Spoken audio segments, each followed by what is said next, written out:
maravilhosa! Sejam muito bem-vindos ao meu episódio favorito dessa série. Nós vamos falar de diferenças regionais. Eu convidei várias pessoas para falarem bastante hoje de outras regiões, de outros estados, de outros lugares, porque eu sou aqui do Rio de Janeiro e a gente sabe que o pessoal do Rio de Janeiro não tem sotaque. Né? Todo mundo fica falando que tem um tal de um chiado que a gente faz, que eu nunca sei o que é isso, e nessa série de linguística eu vim dizer pra vocês que não existe isso de chiado, tá bom? Dá licença que eu vou comer meu misto quente, já volto.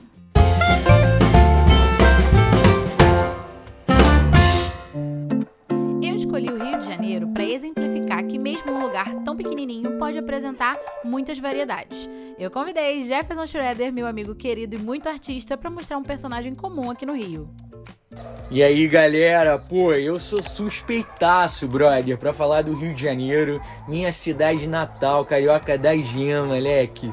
Pô, muitas situações maneiras, balada massa, você pode encontrar as minas lindas, você que curte também pegar uma praia, uma onda, um mate. Sinistrão, hoje o sol não tá contribuindo, tá um pouco nublado, mas geralmente faz um sol.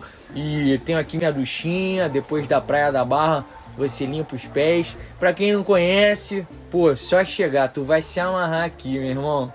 Eu tenho uma parada que é muito realmente minha. Os vocabulários eu costumo dizer que eu não sou carioca, né? Eu não tenho carioquês, eu tenho saracurunês, entendeu?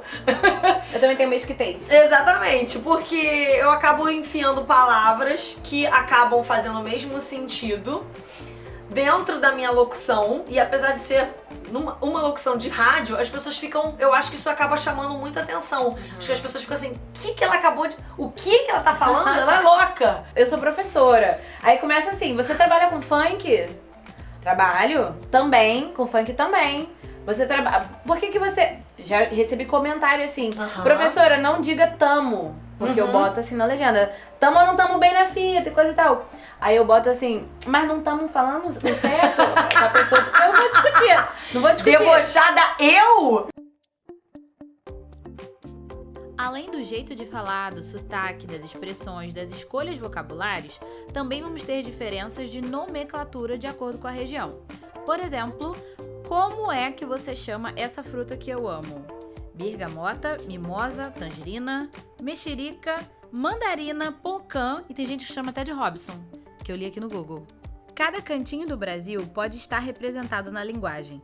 Essas diferenças são importantes e dizem muito sobre nós. Por que será que a gente tem tanta diferença de uma região para outra? Às vezes de um estado para o outro, que parece que é outro idioma. Pois é, eu acho que para responder essa pergunta, por que existe variação dentro de um país, dentro de um estado, é legal a gente pensar numa matéria chamada geografia. Engraçado, né? Porque às vezes é uma montanha, é um rio, é uma floresta que separa uma cidade da outra, e essa separação geográfica, como é difícil de transpor, como é difícil de caminhar de um lado para o outro, acaba isolando comunidades, e essas comunidades acabam gerando uma identidade própria, como a gente falou no último vídeo, sobre variação linguística de grupo. Então, talvez aquela comunidade que fica atrás da montanha, né, faz de um modo diferente simplesmente porque não teve contato com a comunidade que está do outro lado da montanha. Não por acaso, por exemplo, foi assim que português e espanhol se parecem muito mais do que o espanhol com o francês e o português com o francês. Por que será, se é tudo Europa? É porque entre Portugal, Espanha e a França existe uma montanha chamada Pirineus.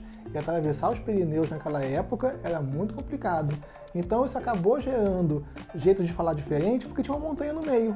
Então, às vezes, o jeito de falar diferente se deve a um acidente geográfico. Outras vezes se deve a uma situação social, de imigração, de exploração. A própria história do Brasil conta isso, né? Primeiro o ciclo da cana, depois o ciclo do ouro, depois o do café e daí por diante. Cada ciclo econômico desse focalizava uma região. A região crescia e tinha um jeito de falar. Depois passava para outra região, que era outra época, outro jeito de falar também. Às vezes, é natural que aconteça isso. E o resultado disso qual é? Isso que a gente vê, essa diversidade, você passar de repente por vários estados do Brasil e ver vários jeitos de falar, você se comunicar. Você vê o outro enxergando o jeito que você fala, que você não imaginava que você falava, porque você vive sempre no seu lugar que você mora. Quando você sai do seu lugar que você mora, sai do Rio de Janeiro, por exemplo, é que muitas pessoas descobrem que chiam um S. Porque o outro vai dizer, olha, você fala tão chiado. Assim, eu? Não, é o meu jeito de falar. Né? Então acaba que esse caldeirão linguístico, né, acaba fazendo uma receita muito gostosa, porque a gente acaba tendo contato com outras pessoas, com outro jeito de falar, com um jeito que a gente não esperava, né, e a gente acaba aprendendo sobre nós mesmos, né, porque as pessoas indo para longe de onde você mora é que você descobre como é que você fala. Você já passou por isso, mas já aconteceu com você de usar uma expressão, uma palavra ou uma estrutura de frase e de repente ninguém entendeu o que você quis dizer porque as pessoas eram de outro lugar? Isso acontece bastante. Mas quando mesmo assim a gente faz a escolha de continuar com aquele hábito linguístico, com aquela estrutura que a gente sempre ouviu, que todo mundo lá onde eu moro fala assim, todo mundo sempre falou. Quando a gente opta por continuar com essa escolha, a gente valoriza ainda mais a nossa essência. A gente coloca de onde a gente veio pro outro, pro mundo. Oi, Carol, olha só, tem alguns errinhos que eu sempre solto, mas que já virou bordão. O primeiro é o já quero.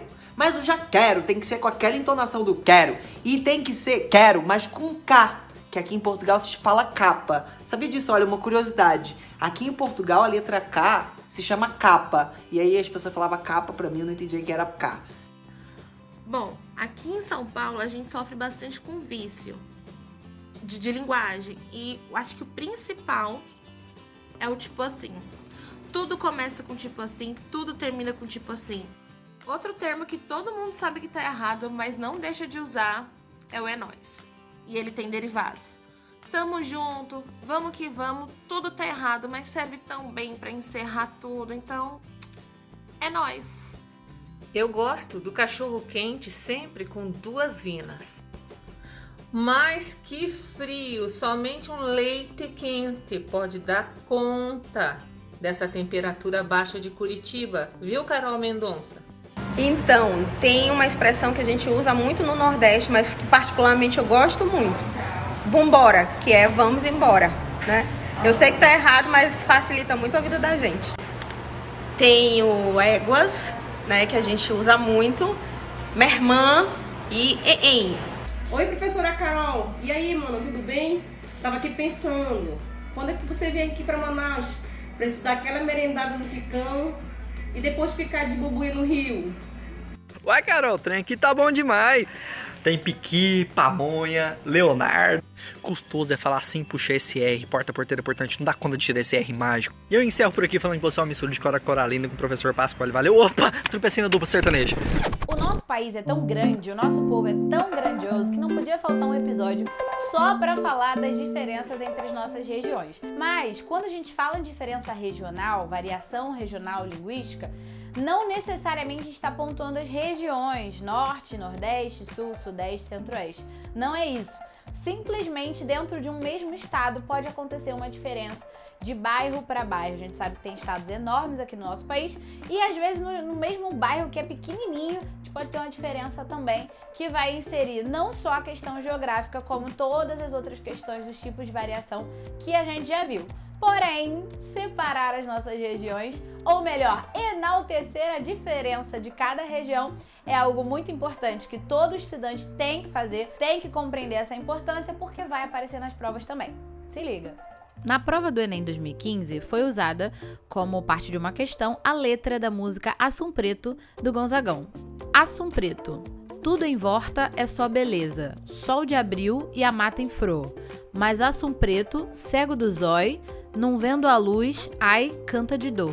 Talvez por ignorância ou maldade das pior, furar o zói do Assum Preto, pra ele assim, ai, cantar melhor.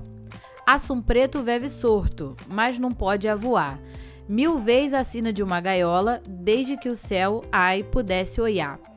Então, essa música, que é super triste, conta a história de alguém que furou os olhos do pássaro para que ele se dedicasse mais ao canto. Vamos ao enunciado. As marcas da variedade regional registradas pelos compositores de Assum Preto resultam da aplicação de um conjunto de princípios ou regras gerais que alteram a pronúncia, a morfologia, a sintaxe ou o léxico. No texto, é resultado de uma mesma regra A. Então, você pode conferir que a questão não está preocupada com a formalidade ou com o cumprimento das regras, mas sim de compreender as trocas que foram usadas para fazer essa representação da fala sertaneja. O gabarito é a letra B, pronúncia das palavras talvez e sorto, em que o L foi substituído pelo R, ao invés de talvez, tarvez e ao invés de solto, sorto. Em 2017 também tivemos essa questão aqui. Sítio Girimum. Este é o meu lugar. Meu girimum é com G. Você pode ter estranhado. Girimum em abundância. Aqui era plantado. E com a letra G. Meu lugar foi registrado. Nos versos de um menino de 12 anos, o emprego da palavra girimum, grafada com a letra G, tem por objetivo. Então, a gente sabe que girimum é com J, mas o girimum dele, do lugar dele, do sítio em que ele cresceu, da maneira como ele se entende, tende a reafirmar discursivamente a forte relação do falante com seu lugar de origem, por isso que o gabarito é a letra E. Como diz a célebre frase do incrível Guimarães Rosa, que inclusive você pode usar numa redação com esse tema, é junto dos bão que a gente fica melhor. Bão com B-A-O-Tio e mió com M-I-O, acento agudo no O. Todas essas marcas que divergem do tradicional, do normativo, do português rigoroso da sala de aula, dizem muito sobre quem nós somos de verdade. E quem nós somos de verdade é tema de prova, é tema da nossa reflexão e é o que faz com que a gente evolua e melhore todos os dias. Então é isso, gente. Se liga, porque mais do que respeitar as diferenças, a gente tem que aprender cada vez mais a valorizar essa variedade, essa riqueza que é o Brasil e o brasileiro, que é o melhor que tem aqui, não é verdade? Você não pode perder o nosso próximo episódio. A gente vai falar sobre problemas na comunicação. São alguns tópicos da língua portuguesa que, se a gente erra, a gente não consegue se expressar. Isso é muito importante e eu espero você lá. Um beijo, não tem jeito, já sabe, né? Vai passar.